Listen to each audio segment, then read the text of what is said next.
వి gold trusted gold buyers తాకట్టులో ఉన్న బంగారాన్ని విడిపించి ఈ రోజు ఉన్న మార్కెట్ ధరకే కొనబడును. మరిన్ని వివరాలకు సంప్రదించండి 7710 భారతదేశంలో ఉన్న ప్రతి హిందూకి ముస్లింకి ఐక్యత భావంగా అందరికీ ఈద్ ముబారక్. భద్రాచలంలో ఈద్గాలో ఈదుల్ జుహా బక్రీద్ నమాజ్ ఈరోజు చేయడం జరిగింది. దానికి సంబంధించి చుట్టుప్రక్కల గ్రామాల నుంచి అందరూ కూడా ఈద్ నమాజ్ చదవడానికి వచ్చారు. కుర్బానీకి ప్రతీకగా ఈ ఈద్ పండుగ జరుగుతుంది. దీంట్లో ఎన్నో త్యాగాలకి ప్రతిఫలమే ఈ బక్రీద్. దీనికి విచ్చేసిన ప్రతి ఒక్క ముస్లిం సోదరుడికి శుభాకాంక్షలు తెలుపుతూ, అలాగే మాకు సహకరిస్తున్న మీడియా మిత్రులకి, పంచాయతీ వారికి, పోలీసు వారికి అందరికి కూడా పేరు పేరున ధన్యవాదాలు. భద్రాచలం పట్టణ ముస్లిం అందరి తరపు నుంచి భద్రాచలం నాన్ ముస్లిం అందరికి కూడా ఈద్ జుహా బక్రీద్ శుభాకాంక్షలు. ఈ పండగ బక్రీద్ పండగ అంటే త్యాగాల నిరతి. ఇబ్రాహిం అలైహిస్సలాం గారు దైవం గురించి తండ్రి మాటను కూడా ధిక్కరించాడు. అలాగే తన భార్య పిల్లల్ని కూడా మక్కా సఫా పర్వాల మీద వదిలిపెట్టి వచ్చారు దేవుని ఆజ్ఞతో. అలాగే తన ఏకైక కుమారుని కూడా కుర్బానీ ఇవ్వడానికి సిద్ధమయ్యారు. దేవుని మాట మీద ఆయన ప్రాణాలు ఇవ్వడానికి కూడా సిద్ధమయ్యారు. దేవుని పరీక్ష పెడితే అగ్ని కూడా ఆహుతి అవ్వడానికి కూడా ఆయన సిద్ధమయ్యారు. అలాంటి త్యాగాల నిరతి ఇబ్రాహిం అలైహిస్సలాం గారి ఈ బక్రీద్ పండుగ. బక్రీద్ పండుగ సందర్భంగా భద్రాచలం పట్టణ ముస్లిం సోదరుల తరఫున యావత్ తెలుగు రాష్ట్రాల్లో తెలుగు ప్రజలందరికీ కూడా బక్రీద్ శుభాకాంక్షలు తెలియజేస్తున్నాం.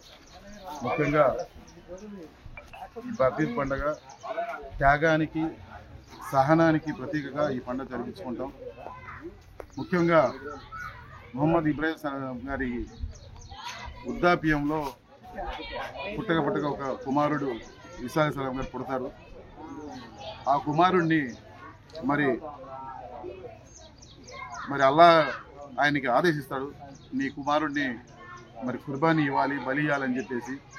ఆయన ఎటువంటి సందేశం లేకుండా లేక పుట్టిన కుమారుణ్ణి బలి ఇవ్వడానికి ఆయన సిద్ధపడతాడు. ఆ సమయంలో ఆ కుమారుడి బదులు ఒక మేకపోటోలు అక్కడ కింద ఉంటుంది. దానికి ప్రత్యేకంగా, దానికి ఆచారంగా మేమందరం కూడా మరి సంవత్సరానికి ఒకసారి స్తోమత ఉన్నోళ్ళు, ఇవ్వగలిగేటోళ్ళు మరి తప్పకుండా కుర్బానీ ఇవ్వాలని చెప్పేసి ఆ రోజు నుంచి కుర్బానీ ఇస్తుంటాం. ఈ కుర్బానీ ఇచ్చిన దాంట్లో కూడా మరి కుర్బానీ ఇచ్చినోళ్లే తినకుండా 3 భాగాలు చేసి, ముఖ్యంగా మరి పేద ప్రజలకు ఒక భాగం, బంధుమిత్రులకు ఒక భాగం, వాళ్ళు ఒక భాగం ఉంచుకొని మరి కుర్బానీ ఇవ్వడం జరుగుతుంది. దీనికి కులమతాలకు అతీతంగా కూడా మేము మరి ఈ కుర్బానీ తీసుకొని పంచిపెడతాం. ఇదంతా ఒక ఆచారంగా జరుగుతుంది. కాబట్టి ముఖ్యంగా ఈ భద్రాచలం పట్టణంలో మనం పుణ్యక్షేత్రంలో ఉన్నాం కాబట్టి మరి ఈ మధ్యలో కొంతమంది గోవధ చేయకూడదు అంటున్నారు. వాస్తవంగా తప్పే అది. ఎందుకంటే ఏ ప్రాంతంలో ఎక్కువ ఏ ఆచారం ఉంటే దాన్ని అనుసరించాలని చెప్పేసి ప్రాణంలో కూడా ఉంటుంది. కాబట్టి తప్పకుండా దాన్ని శిరస ఉంచి గోవధని మేము చేయట్లేదు. మేకపోతులు, గొర్రెపోతులనే మేము కుర్బానీగా ఇస్తాం. కాబట్టి హిందూ సోదరులు కూడా అర్థం చేసుకొని మేము భాగం కాబట్టి ఈ భారతదేశంలో ఎప్పటికైనా హిందూ ముస్లిం భాయిగా ఉండాలి. కులాలకి మతాలకు అతీతంగా పండుగలు జరుపుకోవాలనేది మా సిద్ధాంతం. మరి ఎక్కడ కూడా ఖురాన్లో కానివ్వండి, బైబిల్లో కానివ్వండి, అదే గీతలో కానివ్వండి, ఎక్కడ కూడా హింస చేయమని లేదు, చంపమని లేదు. అది ప్రతి కులంలో ఎవరో ఒకరు చెడ్డోళ్ళు ఉంటారు. దాన్ని బూచిగా చూపించి ఇలా మతాన్ని మళ్ళీ ఏలితే చూపించే విధంగా చూడకూడదు. మేమందరం కూడా ఈ భారతదేశంలో మేము కూడా మీతో పాటు మరి అన్నదమ్ములుగా ఉంటాము కూడా అని చెప్పేసి మరి ఈ దేశం కోసం ఏదైనా అవసరమైతే ప్రాణత్యాగానికైనా ముస్లిం సోదరులు ముందుంటారని వదులుతూ మరొకసారి ఈ పండగకి వచ్చిన ప్రతి ఒక్కరికి కూడా మరి భద్రాచలం పట్టణ నియోజకవర్గ ప్రజలందరికీ కూడా భద్రాచలం పట్టణ ముస్లిం కమిటీ తరఫున ప్రత్యేక హృదయపూర్వక మరి బక్రీద్ శుభాకాంక్షలు తెలియజేస్తూ, మాకు ఈ సహకరించిన పోలీస్ డిపార్ట్మెంట్ మరియు పంచాయతీ డిపార్ట్మెంట్కి మరి అదేవిధంగా మీడియా మిత్రులందరూ కూడా ప్రత్యేక ధన్యవాదాలు తెలియజేస్తాం.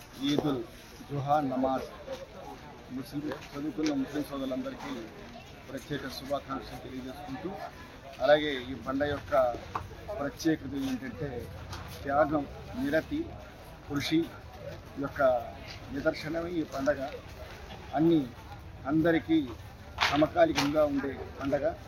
ఒక సలైహిస్సలాం గారు ఇబ్రాహీం గారి వారి పుత్రుడు అల్లాహ్ తాలా కోసం జుబా ఇచ్చేటప్పుడు అల్లాహ్ తాలా జిబ్రీల్ అలైహిస్సలాం గారిని భూమి మీదకి పంపించి జిబ్రాయిల్ సలాం గారు అక్కడ మేకపోతుని పెట్టి అక్కడ జుబా చేయడం జరిగింది. దాని మూలంగా ఈ ఈదుల్ జుహా అనే పండగ అంటే బక్రీద్ పండగ రావడం జరిగింది. ఒక పవిత్రత, ఒక త్యాగానికి నిదర్శనం ఈ పండగకి. అందుకే ఈ పండగ అంటే ప్రతి ఒక్కరికి కూడా త్యాగానికి నిదర్శనం. ఈ కులం మతాలకి విభేదాలు లేకుండా ముస్లిమ్స్ కానివ్వండి, క్రిస్టియన్స్ కానివ్వండి, ప్రతి మతంలో కానివ్వండి, వాళ్ళ సిక్కులు కానివ్వండి, జైన్స్ కానివ్వండి, అన్ని మతాలకి సమకాలికంగా ముస్లిం సోదరులు వాళ్ళందరికీ కూడా ఇదే ఆచరణతో అందరం ఉంటాం. ఈ దేశంలో, భారతదేశంలో ప్రతి ఒక్కరం కూడా కలిసి మెలిసి ఉండే రీతిలో మేమందరం ఉండే ప్రతి ఒక్క ఆచరణని, ఎవరి సిద్ధాంతాలు, ఎవరి పండగలు వాళ్ళై ప్రతి పండగకి హిందువుల పండగలకు కానివ్వండి, ముస్లింల పండగలకు కానివ్వండి, క్రిస్టియన్స్ పండగలకు కానివ్వండి, జైన్స్ వాళ్ళ పండగలకు కానివ్వండి, అందరికందరూ సహకరించుకుంటూ ఈ భారతదేశంలో ముందుకెళ్తుంటాం. ప్రతి ఒక్కరి ఆచరణని, ప్రతి ఒక్కరిని సిద్ధాంతాలని ఆచరించుకుంటూ, ఒకరికొకరిని గౌరవించుకుంటూ, సాంప్రదాయాన్ని భారతదేశంలో కొనసాగించుకుంటూ ముందుకెళ్తున్నాం. కనుక ఈ ప్రతి సంవత్సరం కూడా జరిగే ప్రతి పండుగలకు కానివ్వండి, ప్రతి వాటికి కూడా ఒకరికొకరి సహకారంతో హిందువులు కానీ, ముస్లింలు కానీ, క్రిస్టియన్స్ కానీ, జైన్స్ కానీ అందరూ కూడా సమానంగా ఈ భారతదేశంలో పుట్టాం కనుక, ఈ భారతదేశంలో పెరిగాం కనుక, ఈ భారతదేశంలో ఔన్నత్యానికి చాటుకున్నాం కనుక ప్రతి ఒక్కరి నిదర్శనం అందరికీ కూడా బాగుండాలి. ప్రతి ఒక్కరు కూడా సంతోషంగా సహకారాలతో, ఆరోగ్య ఐశ్వర్యాలతో ఆనందంగా ఉండాలని అందరినీ మనస్ఫూర్తిగా ఈరోజు బక్రీద్ సందర్భంగా అందరికీ వారందరూ ఆరోగ్యంగా శుభాకాంక్షలతో మంచిగా ఉండాలని, పిల్లలు భవిష్యత్తుతో ఉండాలని, మంచిగా ఉండాలని కోరుకుంటూ ఈ బక్రీద్ శుభాకాంక్షలు తెలియజేసుకుంటూ ముస్లిం సోదరులందరికీ మంచిగా ఉండాలని, హిందువులు, ముస్లింలు, క్రిస్టియన్లు, జైన్లు అందరూ కలిసి భారతదేశాన్ని ముందుకు తీసుకెళ్లాలని, కొందరు ఏం చేసినా అందరం కలిసి ఉండాలని. ఇండియా పాకిస్తాన్ తాజా అప్డేట్స్ కోసం డౌన్లోడ్ చేసుకోండి RTV లైవ్ యాప్.